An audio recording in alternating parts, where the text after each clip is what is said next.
Brian dan Sally mengenyam pendidikan yang baik. Mereka bertemu dan akhirnya menikah. Mereka memiliki pekerjaan yang baik. Brian memiliki jabatan tinggi di sebuah perusahaan multinasional, berpenghasilan besar, mendapat fasilitas dari kantor berupa mobil dan rumah. Mereka sangat menikmati hidup. Sering nongkrong bersama di coffee shop sepulang kantor, nonton di bioskop, mampu membeli baju dan tas yang matching, dan pergi berlibur sesekali. Tetapi, kenyataan sebenarnya tidaklah demikian. Utang kartu kredit mereka terus menumpuk tak berujung. Setiap akhir bulan merasa kehabisan uang. Mereka memiliki barang-barang bagus, tetapi tabungan masa depan kacau balau. Brian dengan mudah membeli ini, tapi bukan ini. Tabungan 100 juta pun rasanya masih jauh sekali. Sudah kerja lebih dari 10 tahun, tapi belum sanggup membeli rumah sendiri.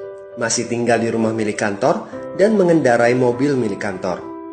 Tanpa disadari, keluarga ini menggali lubang kemiskinan. Keuangan mereka hanya cukup untuk membiayai kehidupan keluarga saat ini. Mereka harus terus bekerja untuk menghasilkan uang. Pertanyaan yang paling ditakutkan adalah bagaimana jika mereka sudah tua, kemampuan bekerja sudah menurun, atau salah satu anggota keluarga terdiagnosa penyakit serius yang membutuhkan biaya yang sangat besar. Apakah kehidupan Brian dan Sally mencerminkan kehidupan Anda? Apakah saat ini Anda memiliki penghasilan, tetapi sebelum akhir bulan sudah merasa kehabisan uang? Memiliki hutang berkepanjangan yang tidak ada habisnya? Memiliki barang-barang bagus, tetapi khawatir karena tidak punya tabungan? Memiliki hidup yang berkecukupan, tetapi khawatir tidak mampu menyekolahkan anak-anak dengan baik? Memiliki rumah tinggal, tetapi berkemungkinan besar harus menjual rumah bagus ini karena tidak punya dana pensiun? Jika Anda menjawab ya pada salah satu saja pertanyaan tadi, saatnya untuk memperbaiki diri. Mau jadi seperti apa kita ini kalau ternyata kita sebetulnya hanya gaya dari luar saja? Mau hidup kropos seperti ini sampai kapan? Aha, mari kita mulai menabung. Nah, apakah menabung saja cukup? Berapa banyak yang bisa Anda sisihkan untuk ditabung setiap bulan? Mari kita ambil contoh. Anda berencana untuk memiliki rumah dan mobil. Katakanlah harga rumah 600 juta dan harga mobil 200 juta. Jika Anda mampu menabung 5 juta per bulan, Anda membutuhkan 13 tahun untuk mendapatkan angka 800 juta. Masalahnya, inflasi membuat harga rumah dan mobil melambung tinggi. 800 juta akan menjadi 2,7 miliar 13 tahun kemudian. Jika kita asumsikan rata-rata kenaikan barang 10% per tahun. Ini masih soal impian untuk membeli rumah dan mobil.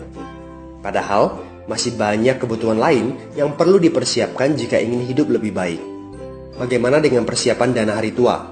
Agar di saat tua dan tidak sanggup bekerja lagi, Anda punya tabungan yang cukup untuk kebutuhan sehari-hari. Asuransi untuk keluarga? Dana pendidikan untuk anak-anak?